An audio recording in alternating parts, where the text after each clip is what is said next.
Hello and welcome to another pickups video. It's been a great month for the video game collection.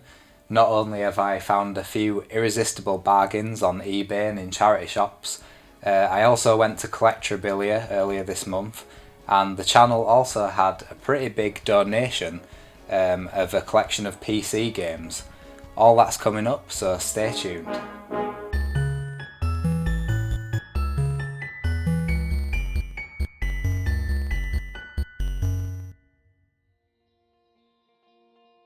So I was in Huddersfield the other day and got extremely lucky with charity shops. First up we have a very good condition Armoured Core 2, Another Age, which is kind of a standalone expansion of Armoured Core 2. And also two Scooby-Doo games which I've never played before. Always kind of seen them around on eBay and stuff, but these were a bargain, so I'm looking forward to playing these ones. So usually I buy a sandwich and then I walk past this other charity shop, and sometimes I think, no, I'll just skip that one. But this time I'm glad I didn't, because we have a mint condition Time Crisis with the Point Blank demo. Now most of the items in my collection are games that I actually want to use and play, but some I get just because they look nice on the shelf, and this is one of those. It's the Japanese special edition of Ark the Lad. I think this is Twilight of the Spirits. The game in here is actually factory sealed, but that's okay, it can stay that way because I actually have the English version of Ark Twilight of the Spirits. So let's carefully open up this Ark the Lad box and see what's inside.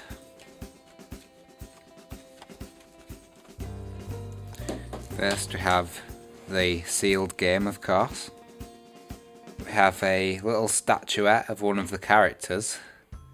Hopefully you can see that. I might actually put this on display properly if I enjoy the game once I get around to playing it.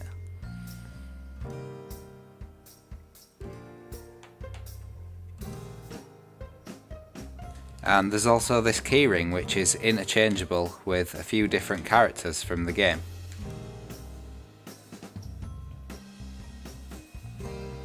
So Collectorabilia was great again. It was at the Leeds University this time, and I think that's the best place they have it.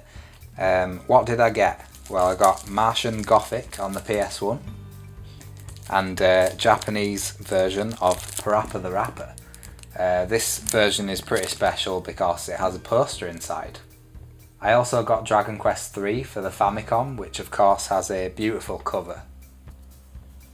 So let's take a look inside this Parappa the Rapper case. We have the end label there and a few extras. And this poster, which is really beautiful.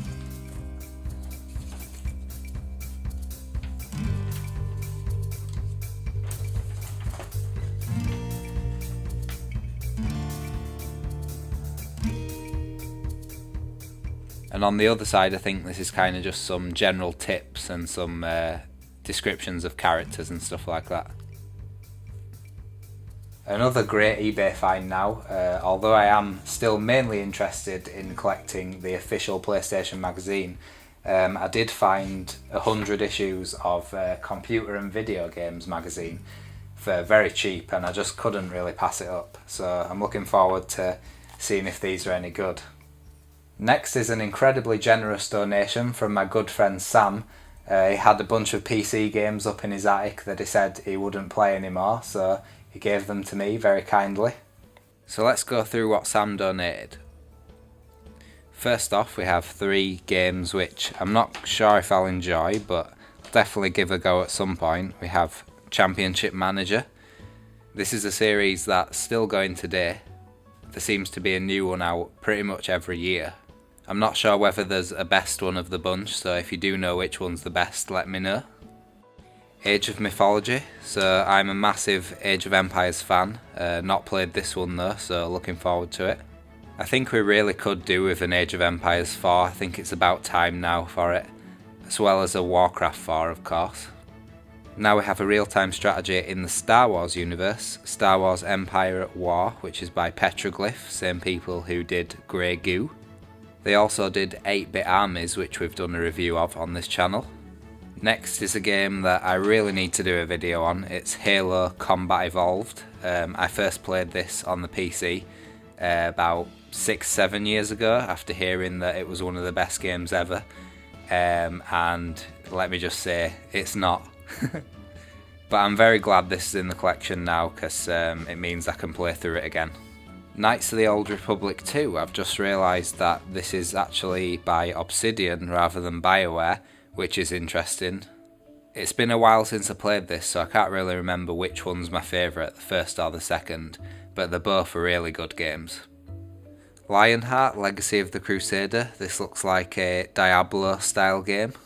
It's by Black Isle Studios. I'm sure I've played a few of their games in the past, but which games those were escape me at the moment. Another fantastic real-time strategy here, it's Lord of the Rings Battle for Middle-earth. I'm pretty sure these games use the same engine as Command & Conquer Generals. Either that or Command & Conquer 3, but I know that it's kind of the same engine which was then updated. Most definitely not running anymore, but here is The Matrix Online. A good one to have in the collection, if only because of this awesome front cover. Another Diablo-like game with a really nice steelbook, it's Titan Quest. This one seems to have a kind of Jason and the Argonauts type aesthetic, which looks really nice. A series that I've played a few times but never really got into. I think the mechanics deserve a lot more attention than I was willing to put into it. It's Rome Total War. Zoo Tycoon and one of its expansions, Marine Mania. There's also a dinosaur themed expansion which is meant to be really good, so I'll keep my eye out for that one. Another sports management game, it's Pro Rugby Manager 2. Now I really like rugby games, but I'm not sure how well that would translate into a rugby manager game. From EA Sports, it's Cricket 2002. Never played a cricket game, doesn't seem like the kind of thing I would be interested in. But then again, one of my favourite games of all time is Tiger Woods 2004, so it's definitely worth a play. We have a very interesting looking big box PC game. It's Lego Creator Knights Kingdom, and this is for ages 6 to 99. So if you're 100 years old or older, you know, you've missed your chance, you can't really play this. I really like this packaging, just the colours and the way it opens up like this, and you have your CD here. And in here is the product registration card. Seems like there should be something else in here, but there actually isn't. So this box could have been far smaller than it actually is really, but you know, it's a big box PC game, so... Well, thanks very much for watching. Please let us know if you've found any bargains recently. I've been Jake of theretroperspective.com, and I'll see you on the next video.